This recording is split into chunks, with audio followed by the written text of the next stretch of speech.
नमस्कार, मैं हूं राज ठाकुर। आप देख रहे हैं न्यूज 18 पंजाब हरियाणा हिमाचल। बुलेटिन की शुरुआत कर रहे हैं बीजेपी के राष्ट्रीय अध्यक्ष जेपी नड्डा के बाद अब देश के प्रधानमंत्री नरेंद्र मोदी ने बयान दिया और बयान में कहा कि पंजाब के किसान आहत है। बिहार में चुनावी रैली को संबोधित करते हुए पीएम मोदी ने कहा कि एमएसपी और मंडी की आड़ में बिचौलियों को बचाने की साजिश हो रही है। बिहार के रण में पीएम मोदी ने मोर्चा संभाला तो कृषि कानूनों का जिक्र करना भी नहीं भूले। कृषि कानूनों के खिलाफ हो रहे विरोध प्रदर्शन पर पीएम मोदी ने कांग्रेस को आड़े हाथ लिया। बिहार के सासाराम में रैली को संबोधित करते हुए पीएम नरेंद्र मोदी ने कहा कि मंडी और एमएसपी की आड़ में बिचौलियों और दलालों को बचाने की कोशिश हो रही है।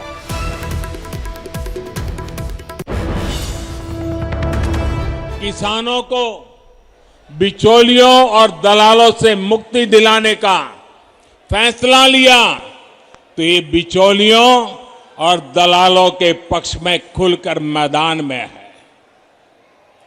मंडी और एमएसपी का तो बहाना है, असल में दलालों और बिचौलियों को बचाना है।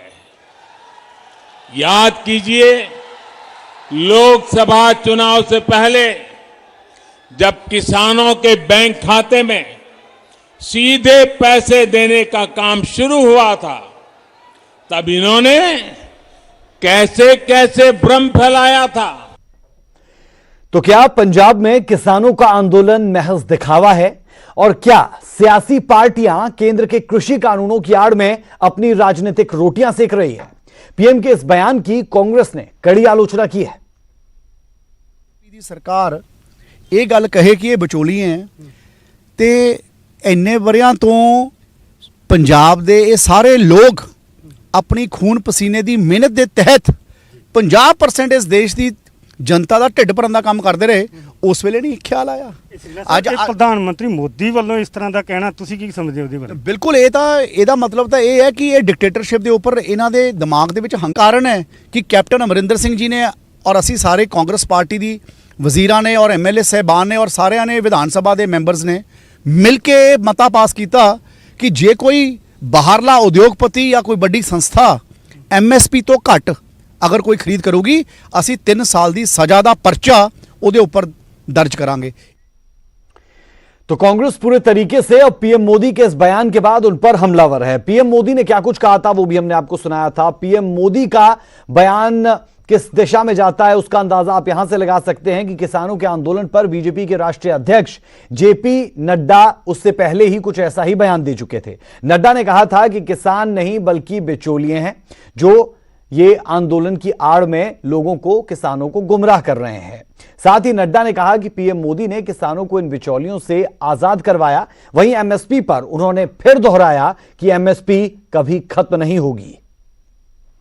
पंजाब के किसानों के बारे में, ये किसान का आंदोलन नहीं है, ये बिचौलियों का आंदोलन है।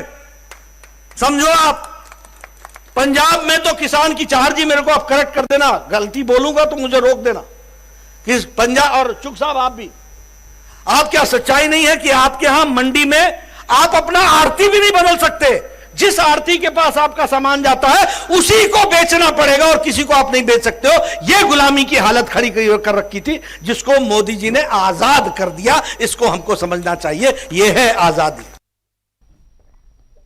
तो यह आपने सुना नड्डा का बयान। जी हां, और जेपी नड्डा के इस बयान का भी विरोध शुरू हो चुका है।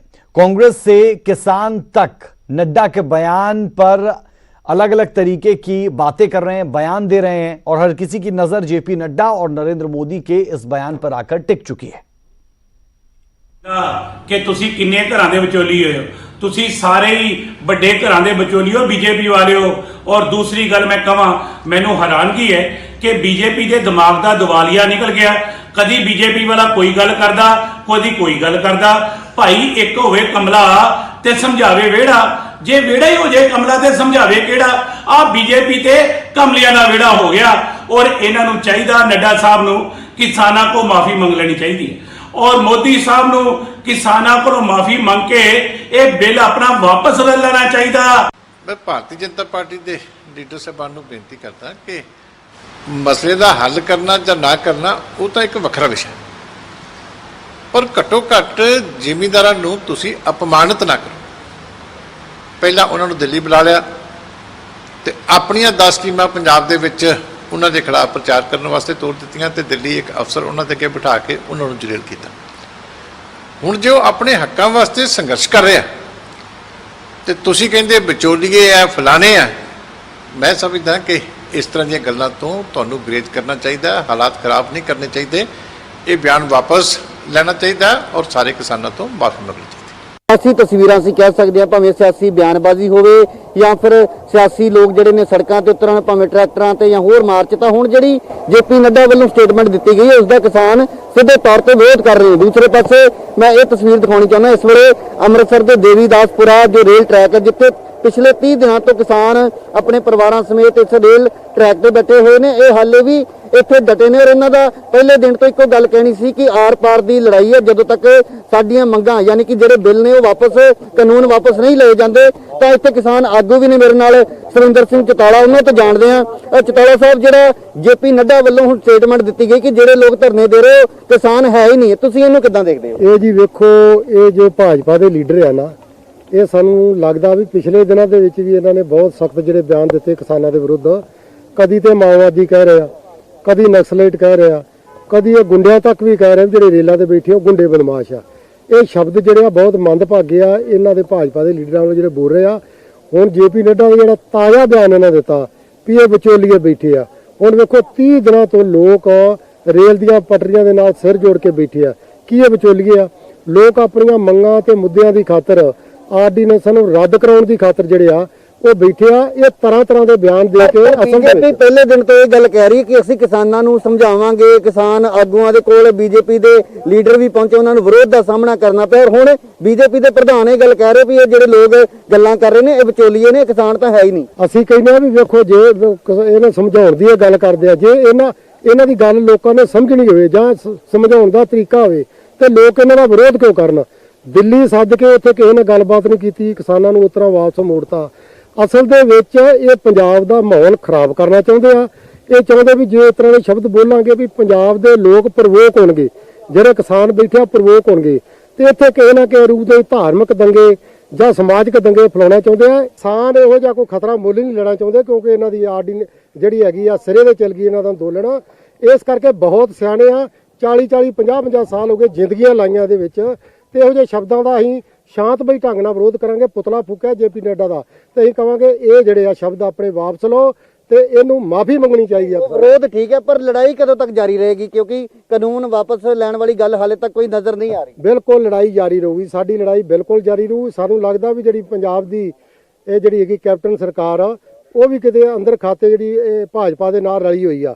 ਪਰ ਲੋਕਾਂ ਦਾ ਗੁੱਸਾ, ਲੋਕ ਘਰਾਂ ਨੂੰ ਨਹੀਂ ਜਾਣਾ ਚਾਹੁੰਦੇ। ਲਗਾਤਾਰ ਜਦੋਂ ਲੋਕ ਲੜਨਾ ਚਾਹੁੰਦੇ ਆ ਤੇ ਫਿਰ ਜਿਹੜਾ ਉਹ ਲੜਾਈ ਨੂੰ ਲੰਬੀ ਕਰਨਾ ਜ਼ਰੂਰੀ ਹੀ ਬਣ ਜਾਂਦਾ। ਸਾਨੂੰ ਪਤਾ ਵੀ ਹਰ ਹਾਲਤ ਦੇ ਵਿੱਚ ਇਹ ਕਾਨੂੰਨ ਜਿਹੜੇ ਆ ਰੱਦ ਹੋਣਗੇ। तो पहले जेपी नड्डा और फिर प्रधानमंत्री नरेंद्र मोदी की तरफ से किसानों को लेकर पंजाब के लिहाज से जो प्रदर्शन चल रहे हैं बिलों के खिलाफ, उस पर बयान आया और किसान इससे आहत महसूस कर रहे हैं। आपने कुछ किसानों को अभी सुना। अगली खबर का रुख कर रहे हैं। खबर हरियाणा से है, उपचुनाव से जुड़ी है। बड़ौदा उपचुनाव ने सियासी सरगर्मियां तेज कर दी है। हर सियासी दल चुनाव प्रचार में जुटा है और मतदाताओं को लुभाने में लगा है। इनेलो सुप्रीमो ओम प्रकाश चौटाला ने चुनाव प्रचार के दौरान बीजेपी कांग्रेस पर निशाना साधा तो बीजेपी ने चुनाव में जीत के लिए मंथन बैठक की।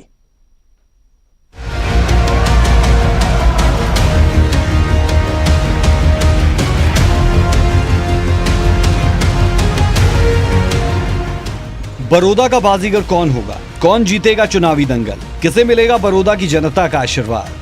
इन सवालों का जवाब 10 नवंबर को उपचुनाव के नतीजों से मिल जाएगा।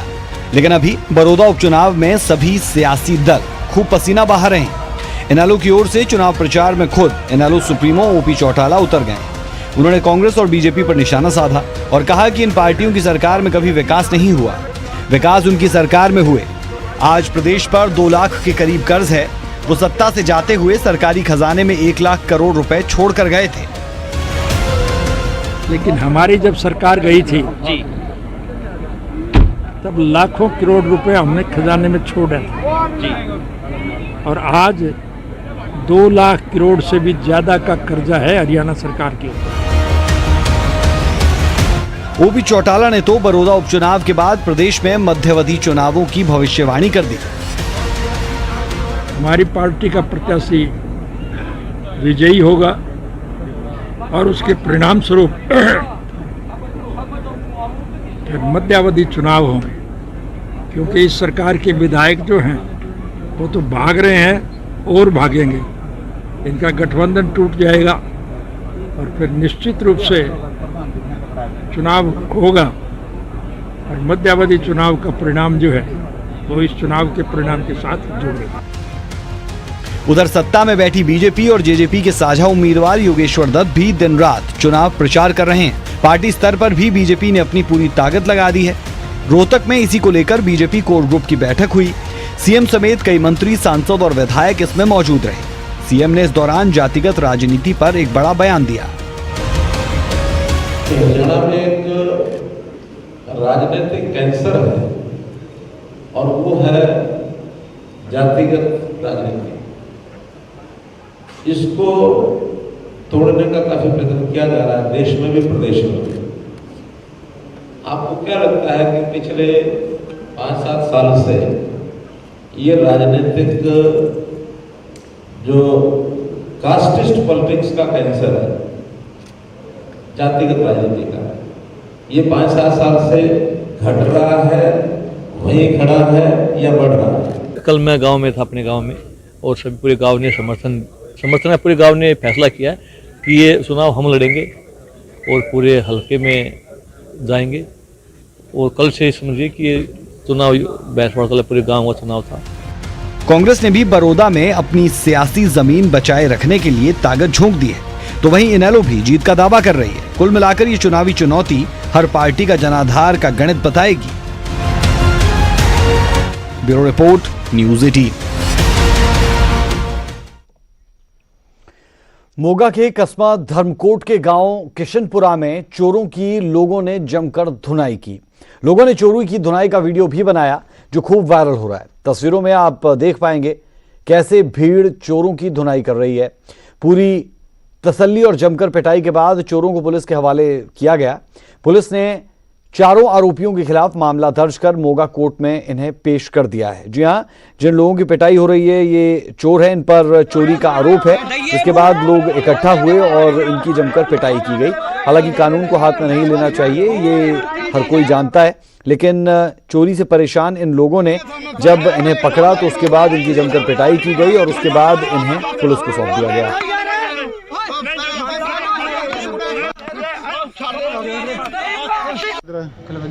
ਕੁਲਵਿੰਦਰ ਕਾਹਦੇ ਵਾਸਤੇ ਫੜਿਆ ਤੈਨੂੰ? ਇੱਕ ਫੋਨ ਦੇ ਕੇਸ ਜੀ ਤੇ ਇੱਕ ਚਾਬੀ ਕੱਢੀ ਸੀ ਮੋਟਰ ਦੀ। ਚੋਰੀ ਕਰਦੇ ਸੀਗੇ? ਹਾਂਜੀ। ਪਹਿਲਾਂ ਵੀ ਕੀਤੀਆਂ? ਨਹੀਂ, ਪਹਿਲਾਂ ਨਹੀਂ। ਪਹਿਲਾਂ ਤਾਂ ਹੁਣ ਲੋਕਾਂ ਨੇ ਫੜ ਕੇ ਕੁੱਟਿਆ ਸੀ ਤੈਨੂੰ? ਲੋਕਾਂ ਨੇ ਫੜਾਇਆ ਪੁਲਿਸ ਨੂੰ? ਕੀ ਹੋਇਆ ਸੀ ਉਦੋਂ? ਉਹ ਚਾਬੀ ਕੱਢ ਕੇ ਭੱਜ ਗਏ ਸੀ। ਉਹਦੀ ਫੋਨ ਉਹਦੀ ਜੇਬ 'ਚ ਰਹਿ ਗਿਆ। ਉਹਨਾਂ ਨੇ ਫੋਨ ਲਾ ਕੇ ਮੁੰਡੇ ਬੁਲਾਲੇ ਜੀ, ਰਾਹ 'ਚ ਕੁੱਟਿਆ ਜੀ। ਉਹਨਾਂ ਨੇ ਬਾਅਦ 'ਚੋਂ ਫਿਰ ਥਾਣੇ ਲੈ ਗਏ, ਫਿਰ ਥਾਣੇ ਲੈ ਕੇ ਫੜ ਲਿਆ ਜੀ। शिमला घूमने की प्लानिंग कर रहे लोगों के लिए अच्छी खबर है। एक बार फिर वादियों में ट्रेन की छुक छुक आपको सुनाई देगी। 7 महीने के लंबे इंतजार के बाद ट्रेन सेवा फिर से शुरू हो गई।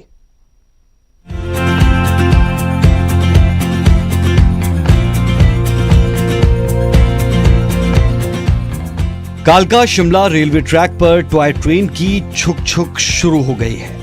7 महीने के लंबे अंतराल के बाद कालका शिमला हेरिटेज ट्रैक पर यह स्पेशल ट्रेन चलाई गई। पहले दिन बिना पैसेंजर ही ट्रेन शिमला पहुंची। इस ट्रेन में सफर करने के लिए एक भी यात्री नहीं पहुंचा। 3 यात्रियों ने बुकिंग करवाई थी, लेकिन ट्रेन निकलने के समय तक वो स्टेशन नहीं पहुंचे। दोपहर 12:10 पर ट्रेन बिना यात्रियों के ही स्टेशन से शिमला के लिए रवाना हो गई।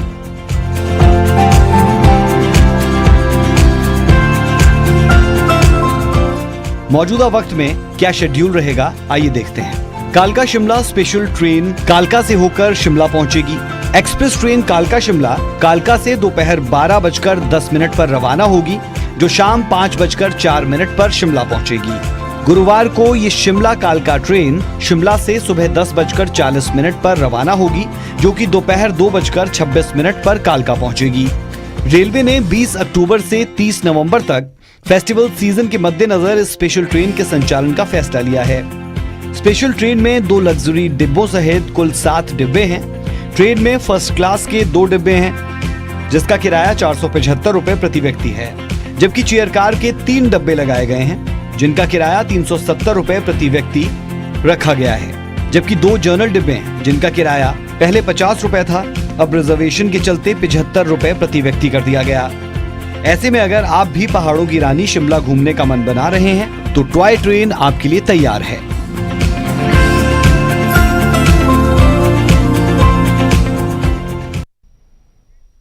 वक्त एक छोटे से ब्रेक का। ब्रेक के उस पार कुछ और अहम खबर।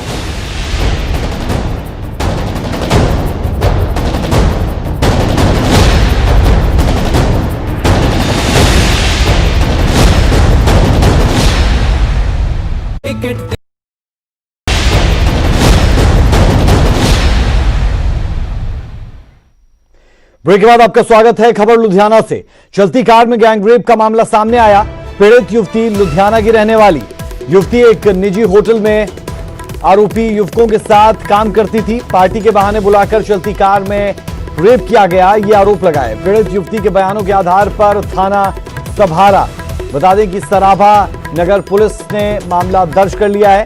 जी हां, दोनों आरोपियों को पुलिस ने गिरफ्तार भी कर लिया है। ये बड़ी खबर लुधियाना से हम आपको दे रहे हैं, जहां पर चलती कार में गैंगरेप का आरोप लगा है 2 युवकों पर। यह मामला सामने आया। पीड़ित युवती लुधियाना की रहने वाली बताई जा रही है।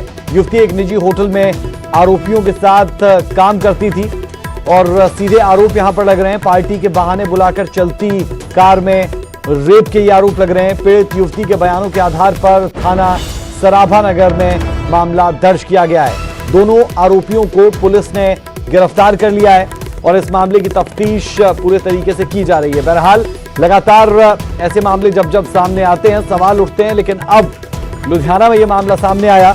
चलती कार में रेप का आरोप 2 युवकों पर।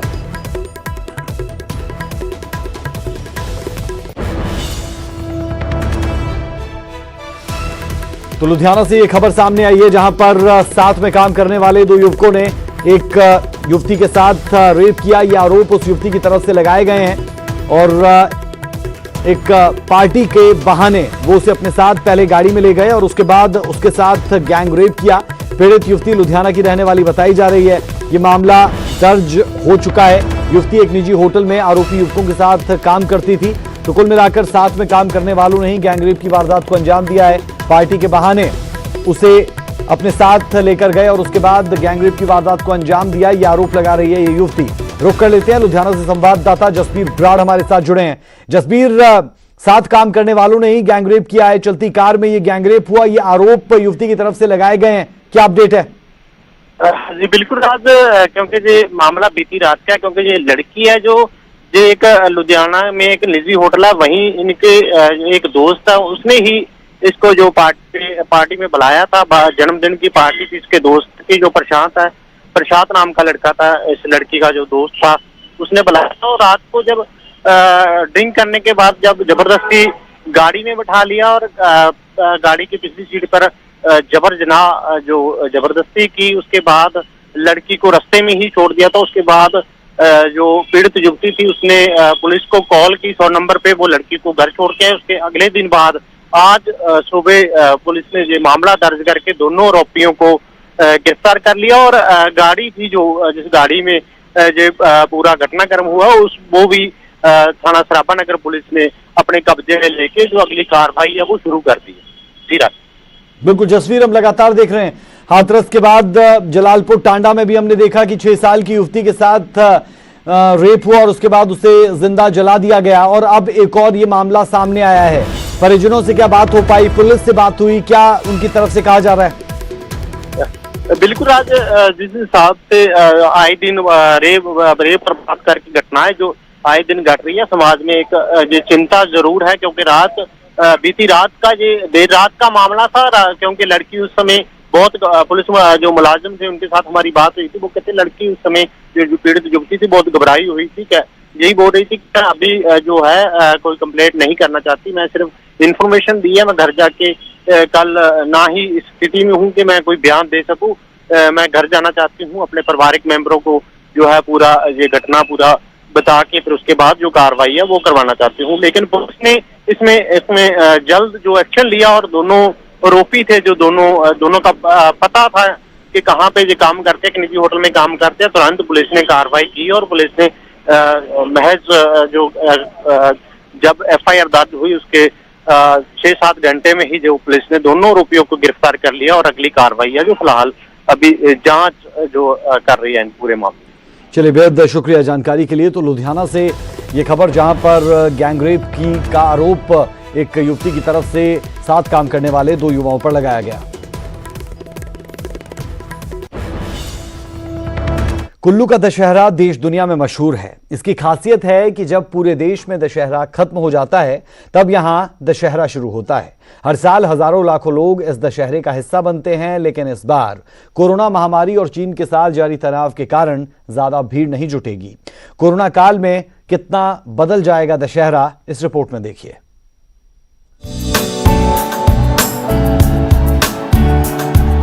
हिमाचल के लोगों की सांस्कृतिक और धार्मिक आस्था का प्रतीक कुल्लू का दशहरा इस बार 25 अक्टूबर को शुरू होने जा रहा है। कुल्लू का अंतर्राष्ट्रीय कुल्लू दशहरा इस बार काफी बदला होगा। कोरोना महामारी को देखते हुए कई बदलाव किए गए। कोरोना के चलते अंतर्राष्ट्रीय कुल्लू दशहरे में इस बार ज्यादा भीड़ नहीं जुटेगी। पहली बार हजारों की जगह मात्र 200 लोग ही भगवान रघुनाथ के रथ को खींचेंगे। इस बार सूक्ष्म तरीके से मनाए जा रहे उत्सव में देव परंपराओं को निभाने के लिए मात्र आधा दर्जन देवी देवताओं के रथ ही भाग लेंगे। रथ यात्रा से शुरू होने वाले 7 दिवसीय दशहरा उत्सव के सफल आयोजन के लिए रघुनाथ के कारकुनों ने तैयारियां शुरू कर दी है। कोरोना के बढ़ते मामलों को देखते हुए दशहरा उत्सव समिति भी अधिक भीड़ एकत्रित करने के पक्ष में नहीं है। भगवान रघुनाथ के मुख्य छड़ीबरदार महेश्वर सिंह ने कहा कि दशहरे में भगवान रघुनाथ की रथ यात्रा होगी और इसको लेकर तैयारियां की जा रही है। कोरोना के कारण रथ यात्रा में सभी जरूरी चीजों का ध्यान सबको रखना है। सरकार के आदेशानुसार ही दशहरा मनाया जाएगा। अंतर्राष्ट्रीय कुल्लू दशहरे के 7 दिवसीय उत्सव में भगवान रघुनाथ की भव्य रथ यात्रा में 7 देवी देवताओं के निशान नहीं बल्कि देवताओं के रथ ही शामिल होंगे। खराहल घाटी के आराध्य बिजली महादेव, राज परिवार की दादी कही जाने वाली माता हिडिंबा, खोखण के आदि ब्रह्मा, पीज के जमदिग्नि ऋषि, रैला के लक्ष्मी नारायण, राज परिवार की कुल देवी नग्गर की माता त्रिपुरा सुंदरी और ढालपुर के देवता वीरनाथ के रथ दशहरे में शामिल होकर परंपरा का निर्वहन करेंगे।